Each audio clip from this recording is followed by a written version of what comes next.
Hello दोस्तों, कैसे हैं? आशा होगा बढ़िया होंगे।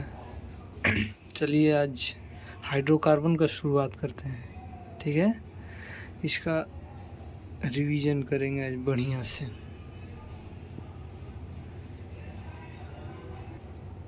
तो हाइड्रोकार्बन किसे कहते हैं ये आपको पता होना चाहिए। क्लास 12th में हैं आप, 11th में तो पता होना चाहिए। और क्या होता है हाइड्रोकार्बन, मैं बता दे रहा हूँ। हाइड्रोकार्बन मीन्स क्या होता है? हाइड्रोजन और कार्बन से बने यौगिक को हाइड्रोकार्बन कहते हैं। हाइड्रोजन प्लस कार्बन से बने यौगिक को हाइड्रोकार्बन कहते हैं। अर्थात इसमें कार्बन और हाइड्रोजन उपस्थित होना चाहिए, तभी वो हाइड्रोकार्बन होगा, अन्यथा वो नहीं हो पाएगा। और इसे कई भागों में बांटा गया है। तो एगो हो गया ए साइक्लिक और एगो cyclic. A cyclic means open chain, जो साइक्लिक रूप में नहीं रहता, और साइक्लिक तो साइक्लिक रूप में ही रहता है, ये क्लोज चेन रहता है। ठीक है, लाइक मैं बता दे रहा हूँ एग्जाम्पल के थ्रू आपको। अगर ये साइक्लिक बोल रहा है तो ये हो गया इस रूप में, और साइक्लिक हो जाएगा तो ये हो जाएगा, ये हो गया, ऐसे हो जाएगा। ये साइक्लिक हो गया, ये साइक्लिक, और ये ओपन चेन अर्थात ये साइक्लिक हो गया। तो देखेंगे ये साइक्लिक एलिफेटिक एक प्रकार का होता है, जो होता है एलिफेटिक हाइड्रोकार्बन, जो 3 भागों में बांटा गया है, एल्केन, एल्कीन, एल्काइन। और जो साइक्लिक होता है वो 2 भागों में बांटा गया, एक एलिसाइक्लिक हाइड्रोकार्बन और एक एरोमेटिक हाइड्रोकार्बन। एलिसाइक्लिक हाइड्रोकार्बन में साइक्लोएल्केन आता है, अर्थात उसमें सब में सिंगल बॉन्ड रहेगा, और एरोमेटिक हाइड्रोकार्बन में बेंजीन मुख्य रूप से रहेगा। तो एलिफेटिक हाइड्रोकार्बन हम देखेंगे एल्केन्स, जिसका जनरल फार्मूला होता है CnH2n+2, और एल्कीन्स होता है जिसका जनरल फार्मूला CnH2n, और एल्काइंस होता है CnH2n-2। जहाँ इस एल्केन में होगा, अब आगे बताएंगे एल्केन में क्या होगा, कैसे होगा। तो ये बेसिकली आप देख लीजिए, इसका क्लासिफिकेशन ऐसे होगा। तो चलिए एल्केन से शुरुआत करते हैं। ये एल्केन है, alkanes they are made up of carbon and hydrogen वाली। एल्केन जो होता है वो कार्बन और हाइड्रोजन से बना होता है। अब आप तो जानते हैं हाइड्रोकार्बन पढ़ रहे हैं तो उसमें हाइड्रोजन कार्बन तो रहना ही होगा, लेकिन जो एल्केन होता है वो कार्बन और हाइड्रोजन से ही मिलकर बना होता है। इसका जनरल फार्मूला CnH2n+2, जहाँ n बराबर 1, 2, 3 से अनंत तक हो जाएगा। आप जितना रखिए उतना रख सकते हैं। And they are also called paraffins. Paraffins से क्यों कहते हैं? चूँकि ये लेस रिएक्टिव होता है, कम रिएक्टिव होता है, इसलिए हम लोग पैराफिन्स कहते हैं। और ये ऑब्जेक्टिव में पूछता है, ऑप्शन 4 दे देगा, इसमें पूछ देगा इसमें से किसे हम लोग पैराफिन्स कहते हैं। और एल्केन दे देगा, एल्कीन, एल्काइन ऐसे दे देगा, आपको पूछ देगा बस, तो वो हो जाएगा पैराफिन्स। ये पूछ देगा what is the meaning of paraffins. Paraffins का मतलब क्या होता है? तो उसका मतलब होता है लेस रिएक्टिव, अर्थात कम क्रिया करता है, अभिक्रिया करता है। तो एग्जांपल देखिएगा, CnH2n के साथ n बराबर 1, तो n बराबर 1 रखेंगे तो C, यहाँ 2 + 2 CH4, n बराबर 2 तो C2H6, n बराबर 3 तो C3H8, n बराबर 4 तो C4H10। ये सब इस पे आप रख के देखिएगा तो जाकर आसानी से ये सब फार्मूला प्राप्त हो जाएगा। हाँ, अब इसे कहते हैं हम लोग मीथेन, इसे इथेन। ठीक है, अब हम बताएंगे मीथेन इथेन कैसे आप लिख रहे हैं। अब अभी बता दे रहा हूँ मैं। अब जैसे यहाँ होता है, देखिए कार्बन अगर एक हो तो मीथ पढ़ते हैं, METH। कार्बन 2 हो तो ईथ,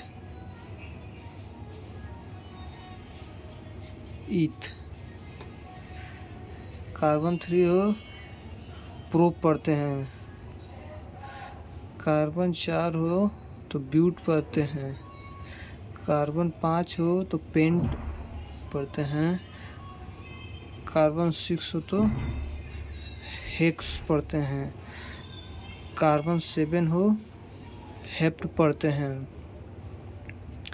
कार्बन 8 हो ऑक्ट पढ़ते हैं, कार्बन 9 हो नून पढ़ते हैं, कार्बन 10 हो डेक पढ़ते हैं। देखिए कार्बन 1 हो तो मीथेन, अब जिसे आप यहाँ हम लोग पढ़ देंगे CH4। कार्बन 1 है तो मीथ। ANE क्या होता है, वो प्रत्यय होता है एल्कीन का। अब बता दे रहा हूँ, या ये पहले देखिए, कार्बन 1 तो मीथ, कार्बन 2 तो ईथ, कार्बन 3 तो प्रोप, कार्बन 4 तो ब्यूट, कार्बन 5 तो पेंट, कार्बन 6 तो हेक्स, कार्बन 7 तो हेप्ट, कार्बन 8 तो ऑक्ट, कार्बन 9 तो नोन, कार्बन 10 तो डेक। तो अब मीथेन इथेन कैसे लिख दिया, मीथ तो ये सही है, तो यहाँ तक तो सही है। अब जैसे कि यहाँ अब मानिए यहाँ डबल बॉन्ड ही दे देगा, CH4 ही दे दिए तो आप मीथेन लिख दिए, ठीक है। लेकिन अभी आगे भी बताएंगे। तो इसका होता है, अगर एल्केन के लिए बनाना है तो ANE अंत में जोड़ना होगा, ANE, अर्थात समझिए मीथ है तो अगर एल्केन का भाग है तो ANE, ये देखिए प्रोपेन, ANE ब्यूटेन, ANE, अर्थात अगर एल्केन का भाग होगा तो अंत में ANE जुड़ जाएगा, ठीक है। तो यही हो जाएगा।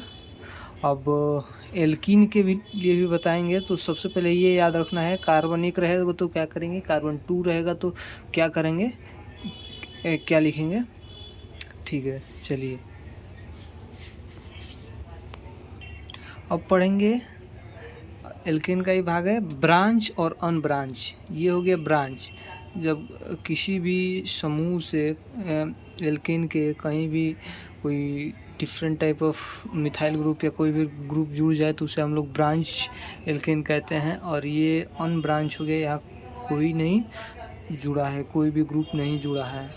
यहाँ भी देखिए ये ब्रांच हो गया, ये भी अनब्रांच हो गया, ठीक है। अब क्लासिफिकेशन देखिएगा एल्केन का, एल्केन्स का क्लासिफिकेशन प्राइमरी, सेकेंडरी और टर्शियरी, 1 डिग्री, 2 डिग्री और 3 डिग्री कहते हैं। और 1 डिग्री, 2 डिग्री, 3 डिग्री कैसे कहेंगे, 1 डिग्री क्या कहेंगे, अर्थात यहाँ देखिए मैं दिखा दे रहा हूँ, ये हो गया। आप कहीं भी बेसिकली लिख लीजिएगा। अब एग्जाम्पल के थ्रू मैं ही बता दे रही हूँ। ये मानिए कि CH3, CH2, CH2, CH3, CH3, यहाँ तो कुछ नहीं रहा। अब इसमें देखिए ये 1 डिग्री हो गया, कैसे 1 डिग्री हो गया, क्योंकि वैसे कार्बन देखेंगे जो ये हो गया, ये कई कार्बन से जुड़ा है, ये CH3 केवल इससे जुड़ा है, इस कार्बन से, तो एक कार्बन से जुड़ा है तो 1 डिग्री। अब इसको देखेंगे तो ये कौ कार्बन से जुड़ा है, एगो इससे जुड़ा है, एगो इससे जुड़ा है, तो इसे 2 डिग्री कहेंगे। इस कार्बन को देखेंगे तो 1 2 3, 3 को से जुड़ा है तो 3 डिग्री कहेंगे। ये देखेंगे कौ से जुड़ा है, एगो से जुड़ा है तो ये 1 डिग्री कहेंगे। ये देखेंगे कौ 2 से जुड़ा है तो 2 डिग्री कहेंगे। ये केवल इससे जुड़ा है तो 1 डिग्री कहेंगे। अर्थात कि इसमें देखेंगे जिस कार्बन के लिए देखेंगे, जिस मिथाइल समूह के लिए देखेंगे, तो वहाँ पे पहले ये देखेंगे कि वो कितने कार्बन से जुड़ा है, तब जाके पता लग जाएगा कि 1 डिग्री है कि 2 डिग्री कि 3 डिग्री। अब यहाँ जैसे देखिएगा ये कार्बन हो गया तो ये एगो से जुड़ा है तो 1 डिग्री। अब ये कार्बन को एगो से जुड़ा है, एगो से यहाँ, एगो से यहाँ, एगो से यहाँ, 3 को से जुड़ा है तो 3 डिग्री कहेंगे इसे। ये 2 से जुड़ा है, इससे जुड़ा है, इससे जुड़े तो इसे 2 डिग्री कहेंगे। ये केवल इससे ही जुड़ा है तो 1 डिग्री कहेंगे। और यहाँ देखिएगा ये इससे जुड़ा है और इससे जुड़ा है तो 2 डिग्री, ये केवल इससे जुड़ा है तो 1 डिग्री। तो ये हो गया हमारा क्लासिफिकेशन ऑफ एल्केन्स। यहाँ देखिए, अब एल्काइल ग्रुप किसे कहते हैं, एल्काइल ग्रुप भी बहुत इम्पोर्टेंट है। देखिए, they are made up of removing 1 hydrogen from alkane, अर्थात कि एल्केन से एक हाइड्रोजन निकाल देना ही एल्काइल ग्रुप कहलाता है। लाइक ये मीथेन हो गया, एल्केन का ग्रुप है, एल्केन का ग्रुप है, इसमें से एक हाइड्रोजन रिमूव करेंगे तो ये हो गया हमारा मिथाइल समूह, और सॉरी एल्काइल समूह। ये एल्केन अर्थात मीथेन, सॉरी यहाँ मीथेन होगा, मिथाइल नहीं होगा, TH मीथेन। और ये हमारा एल्काइल समूह अर्थात मिथाइल। लाइक ये देखिएगा, ये क्या हो गया, प्रोपेन हो गया। प्रोपेन से एक हाइड्रोजन रिमूव करेंगे तो पहले रिमूव करेंगे तो प्रोपाइल बनेगा 1 डिग्री, फिर दोबारा रिमूव करेंगे तो 2 डिग्री। कहेंगे यहाँ दो तरह से हम कर सकते हैं, या यहाँ से भी निकाल सकते हैं, यहाँ से भी निकाल सकते हैं। वही दोनों तरह से हाइड्रोजन रिमूव करके आपको दिखा दिया गया है ताकि आसानी हो। तो पहले यहाँ से रिमूव किए हैं तो प्रोपाइल बनेगा जो कि 1 डिग्री होगा। यहाँ से रिमूव करेंगे तो 2 डिग्री होगा, चूँकि यहाँ आगे कोई ना कोई समूह तो जुड़ेगा ही। तो जुड़ेगा तो अगर यहाँ को मानिए कोई भी समूह आके जुड़े तो इस कार्बन से देखेंगे तो ये कार्बन कई कार्बन से जुड़ा है, तो 2 कार्बन से जुड़ा है तो 2 डिग्री हो ही जाएगा। तो इसे आइसोप्रोपिल भी कहते हैं। अब देखिए यहाँ कुछ रिएक्शंस देखेंगे। एल्केन का preparation of alkene, catalytic hydrogenation of alkenes. Alkenes का हाइड्रोजिनेशन करेंगे तो हमें एल्केन प्राप्त होगा। लाइक ये एल्कीन हो गया, और RCH double bond CH2 plus H2 अर्थात एल्कीन का हम लोग हाइड्रोजिनेशन PT निकेल। और यहाँ ये कैटलिस्ट है जो अभिक्रिया के दौरान ये उत्पन्न होता है और ये विलुप्त हो जाता है। वो कैटलिस्ट है जो इस अभिक्रिया को तेज़ी से जो कि है उसे कंप्लीट करता है। तो ये PT हो गया, PD हो गया, निकेल हो गया 200 से 300 डिग्री, और ये रैनी निकेल हो गया। रैनी निकेल क्या होता है, अब चूँकि इतना गहराई में नहीं जाना है, अब केवल रिएक्शंस को देखना है आपको। केवल ऐसे भी लिख दीजिएगा निकेल 200 से 300 डिग्री सेल्सियस PD PT, और ये डबल बॉन्ड टूट के एक हाइड्रोजन यहाँ एक हाइड्रोजन यहाँ, तो हमारा एल्केन प्राप्त होगा। अब देख लीजिए रैनी निकल क्या होता है। रैनी निकल means A solid substance that is made up of निकल obtained from N alloy of निकल एंड एल्यूमिनियम, जो कि निकल और एल्यूमिनियम के एलॉय से हमें ये रैनी निकल प्राप्त होता है। इसे पानी में रखा जाता है, नहीं तो वातावरण में सूखने पर आग पकड़ लेता है। जो रैनी निकेल होता है इसे अक्सर पानी में रखा जाता है, नहीं तो ये वातावरण में सूखने पर आग पकड़ लेता है। तो यही निकेल और एल्यूमिनियम का एलॉय के द्वारा इसे रैनी निकेल प्राप्त होगा। तो यहाँ इम्पोर्टेंट तो ये है ना, इससे आपको ये एग्जाम में नहीं आएगा। ये देखिएगा RCH2 double bond CH2 plus H2 जब हाइड्रोजिनेशन कराएंगे तो ये डबल बॉन्ड टूट के दो, ये पाई बॉन्ड होता है, ये टूट के 2 सिग्मा में वो ब्रेक हो जाएगा, और एक H इसके पास एक H इसके पास, तो हमें एल्केन प्राप्त हो जाएगा। ठीक है, अब नेक्स्ट देखेंगे। अब इसमें हम इम्पोर्टेंट रिएक्शन भी देखेंगे जिसके द्वारा एल्केन भी प्राप्त किया जाता है, जैसे वुड्स रिएक्शन हो गया। वुड्स रिएक्शन क्या होता है, एल्किल हाइलाइड की विक्रिया सोडियम के साथ और ड्राई ईथर की उपस्थिति में कराते हैं तो हमें एल्केन प्राप्त होता है, और यही वुड्स रिएक्शन होता है। लाइक ये दिया है RX in dry ether with, ये मेटल है, metal Na gives a hydrocarbon with double number of carbon atom.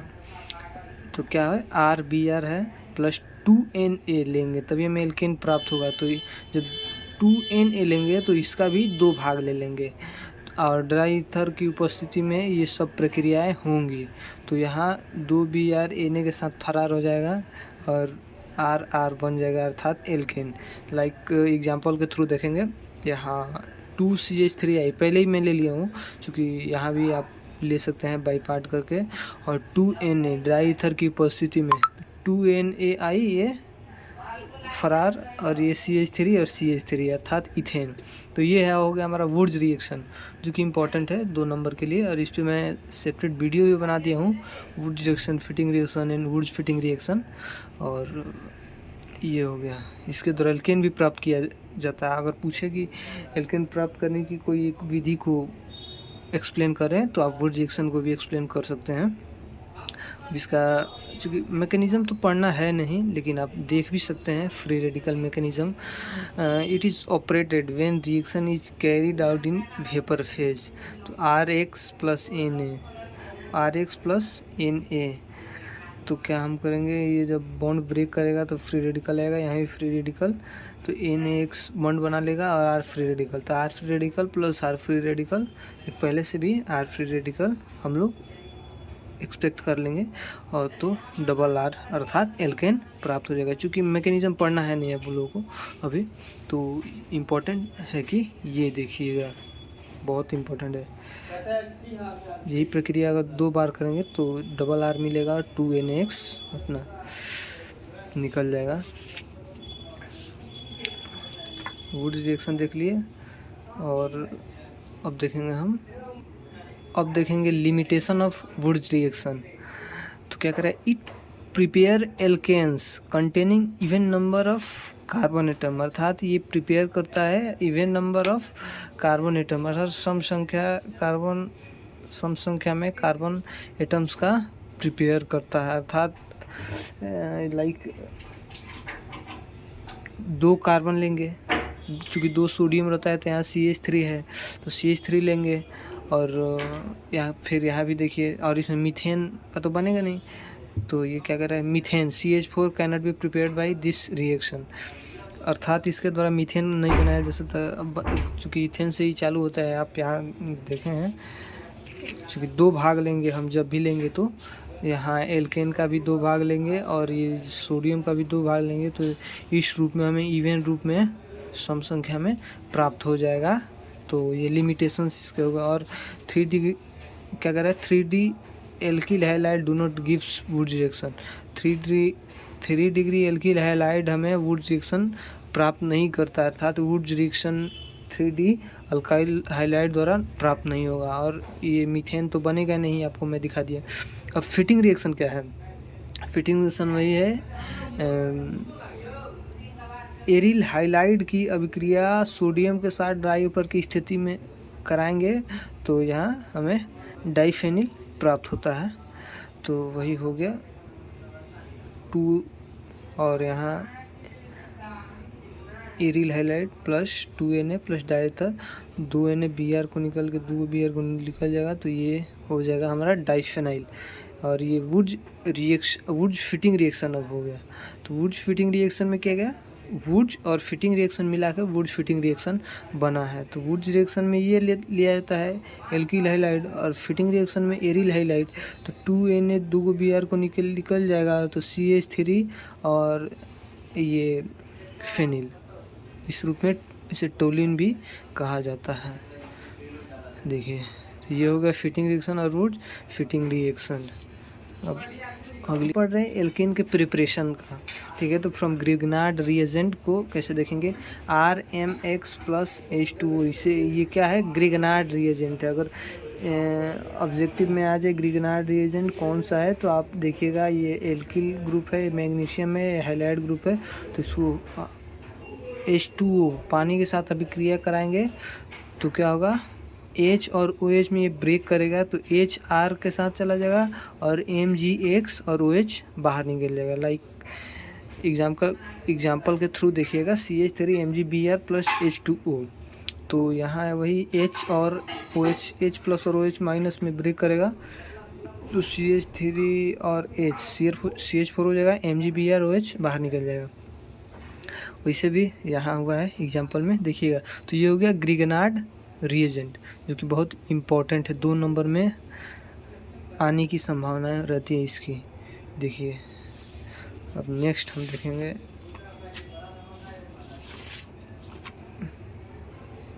Chemical properties of alkanes. Halogenation करेंगे, तो पहले क्लोरीनेशन करेंगे, ठीक है।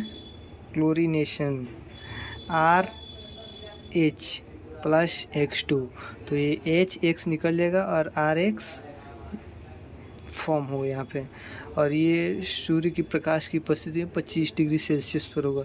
लाइक CH4 प्लस Cl2 का अगर अभिक्रिया कराएंगे तो HCl बाहर निकल जाएगा, CH3Cl, वही प्रक्रिया होगी, तो अंत में हमारा टेट्रा टेट्राक्लोरोमीथेन प्राप्त होता है। और ये भी आप टेट्राक्लोरोमीथेन बनाने की एक सबसे बढ़िया ये क्या होती है, विधि होती है। और क्लोरोफॉर्म भी इसी के द्वारा बनाया जाता है। और इसकी अब केमिकल प्रॉपर्टीज़ तो हो गई, यही है। और यहाँ देखिए reactivity of X2, reactivity of X2 अर्थात हाइलाइट, तो फ्लोरीन की ज़्यादा होती है, उससे कम क्लोरीन, उससे कम ब्रोमीन, सबसे कम आयोडीन की होती है। चूँकि आयोडीन सबसे ज़्यादा नेगेटिव होता है, विद्युत ऋणात्मक होता है। लाइक CH3H+I2 करेंगे तो ये रिवर्सिबल रिएक्शन हो जाता है, ये भी बन जाएगा, फिर इसी को रिवर्स करके ये हो जाएगा। नोट क्या है, ionisation is a reversible reaction since HI by product is a strong reducing agent and reduce alkyl halide back to alkane. और फिर ये इस फॉर्म में आ जाता है रिड्यूस करके। देखिए ionization can be done only in presence of strong oxidizing agent like HiO3। HiO3 के ही उपस्थिति में वो क्या होता है, अब पढ़ेंगे फिजिकल प्रॉपर्टीज एल्केन के। तो क्या कर रहा है, फर्स्ट 4 नंबर कार्बनों से कार्बन 4 और गैस, वो गैस होते हैं। एंड कार्बन 5 से carbon 17 liquid, higher number of waxy solid, higher number of waxy solid होते हैं। और इन जो एल्केन होता है इनसोल्यूबल इन वाटर, ये वाटर में घुलनशील नहीं होता है, but soluble in organic solvent, परंतु ये ऑर्गेनिक सॉल्वेंट में घुल जाता है। Boiling point increase with increase molecular mass, अर्थात जैसे मोलिकुलर मास उसका बढ़ेगा वैसे ही उसका बॉइलिंग पॉइंट बढ़ते जाएगा। कम अगर मास रहेगा तो उसे आसानी से ब्रेक कर सकते हैं उनके बॉन्ड को।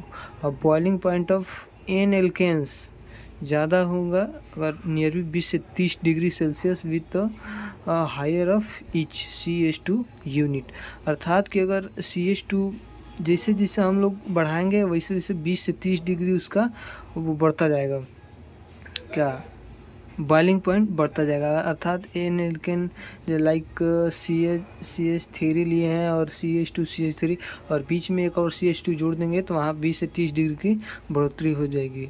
और बॉइलिंग पॉइंट घटेगा with the increase of the branching of the chain, अर्थात अगर चैन का एडिंग कर रहे हैं तो उसमें क्या बॉइलिंग पॉइंट घटेगा। तो ये बस हो गया, अब आज के लिए इतना ही काफ़ी है। चलिए, थैंक यू।